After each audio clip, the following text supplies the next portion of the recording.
to get different kinds of diseases now, with very different causes and consequences. A millennium ago, a young hunter-gatherer inadvertently would eat a reedbuck riddled with anthrax, and the consequences are clear. She's dead a few days later. Now, a young lawyer unthinkingly decides that red meat, fried foods, and a couple of beers per dinner constitute a desirable diet, and the consequences are anything but clear.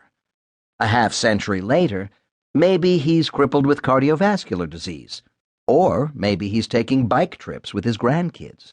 Which outcome occurs depends on some obvious nuts and bolts factors, like what his liver does with cholesterol, what levels of certain enzymes are in his fat cells, whether he has any congenital weaknesses in the walls of his blood vessels.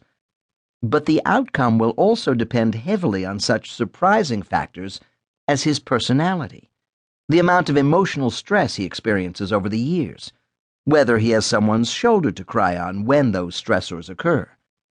There has been a revolution in medicine concerning how we think about the diseases that now afflict us. It involves recognizing the interactions between the body and the mind, the ways in which emotions and personality can have a tremendous impact on the functioning and health of virtually every cell in the body. It is about the role of stress in making some of us more vulnerable to disease, the ways in which some of us cope with stressors, and the critical notion that you cannot really understand a disease in vacuo, but rather only in the context of the person suffering from that disease. This is the subject of my book. I begin by trying to clarify the meaning of the nebulous concept of stress, and to teach, with a minimum of pain, how various hormones and parts of the brain are mobilized in response to stress. I then focus on the links between stress and increased risk for certain types of disease, going chapter by chapter through the effects of stress on the circulatory system, on energy storage, on growth, reproduction, the immune system, and so on. Next, I describe how the aging process may be influenced by the amount of stress experienced over a lifetime. I then examine the link between stress and the most common and arguably most crippling of psychiatric disorders, major depression. As part of updating the material for this third edition, I have added 2 new chapters, one on the interactions between stress and sleep, and one on what stress has to do with addiction. In addition, of the chapters that appeared in the previous edition, I rewrote about a third to half of the material. Some of the news in this book is grim. Sustained or repeated stress can disrupt our bodies in seemingly endless ways. Yet most of us are not incapacitated by stress-related disease.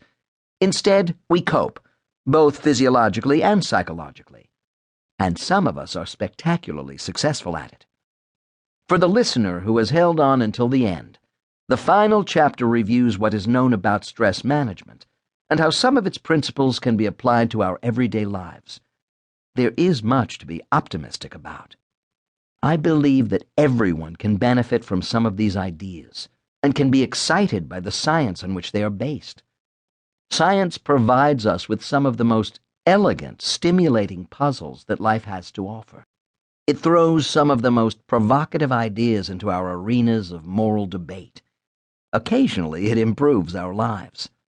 I love science, and it pains me to think that so many are terrified of the subject, or feel that choosing science means that you cannot also choose compassion, or the arts, or be awed by nature.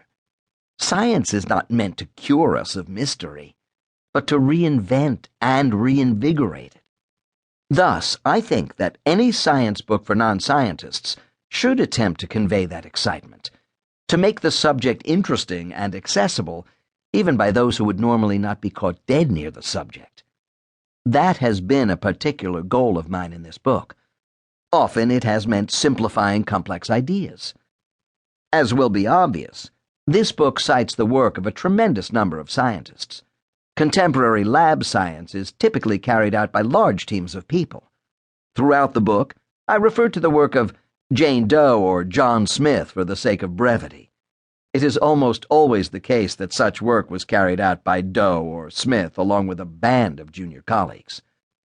There is a tradition among stress physiologists who dedicate their books to their To keep listening to this spouses or audiobook for significant free, others. click the link An in the unwritten description. rule that you are It will take you to a free Audible trial where you can listen to this and many other books for free for 30 days.